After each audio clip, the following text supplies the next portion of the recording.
Hello, beautiful souls. It's been quite a while. I am sorry. I've been super busy. It's the festive season, so it's very busy at the restaurant.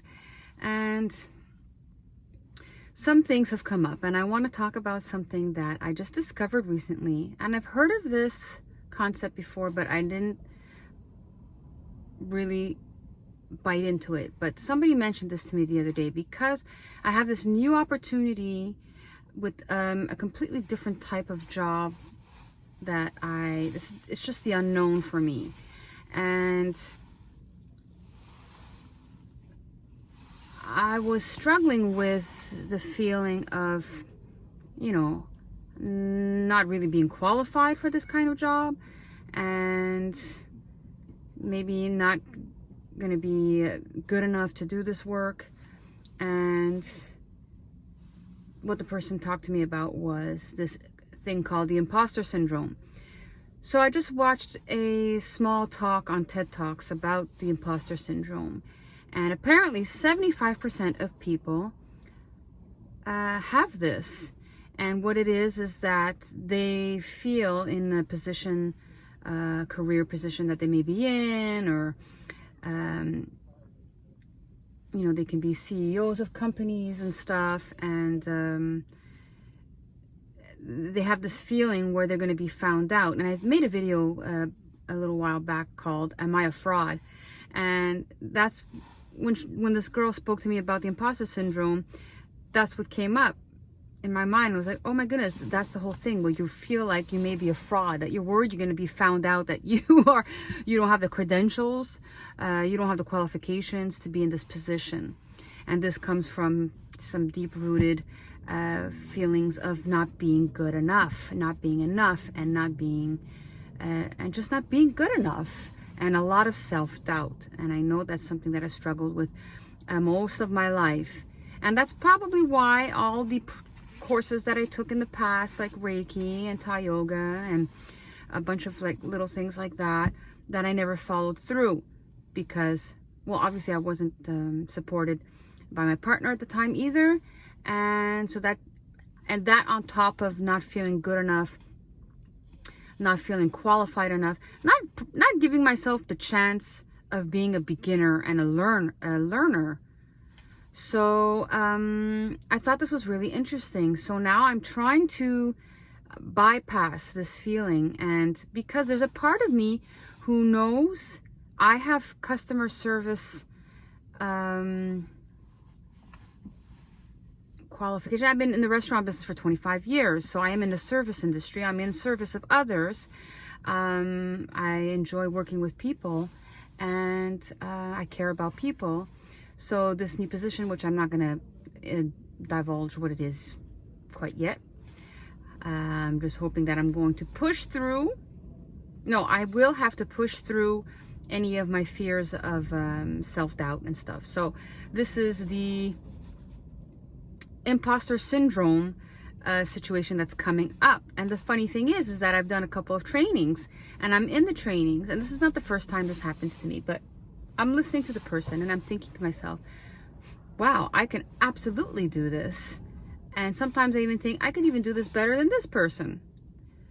But there's that little voice and the self-doubt that pops through, and it just totally sabotages the whole thing.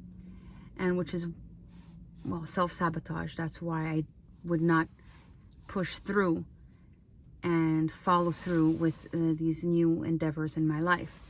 So I will keep you posted, because this is something that I'm going to push through, among other things.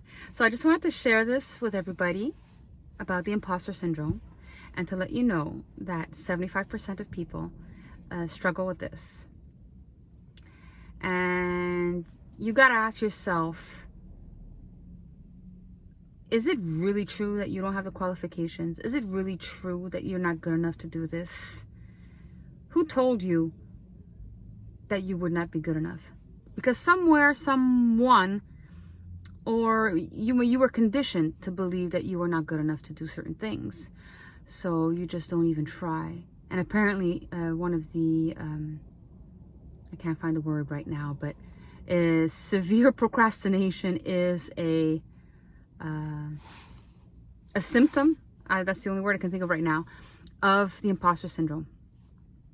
So you end up really self-sabotaging yourself by not pushing through and trying something new because you don't feel like you feel like you're gonna be found out, that you're not where you're supposed to be. You're not in your element. And it's too bad that we're conditioned in that way, because, you know, when you're a child, and this is interesting because my sister was talking about this the other day, when you're a child and your child falls down or starts taking a few steps and they fall down, you don't say, oh, well, you know, give up. You know, you cheer them on. Yeah, you did it, you can do it again, let's try again. You know, you boost you encourage them, you support them. So what happened? Where did it stop? Where did the so-called reality of, no, this is not possible, don't do this, when did that come in? Anyway, that's pretty much my excuse, my story. I don't want to speak for everybody, but, you know, there's, like, my conditioning was pretty much just stick with the status quo, get through this, get security, you know, get your diploma, yada, yada, yada. Anyway, I just wanted to share that. So that's something that I'm working myself through right now, and I hope that this helps somebody. And I love you all. Be kind to others, but most of all, be kind to yourself. And this is a great example where you should be kind to yourself and not be hard on yourself.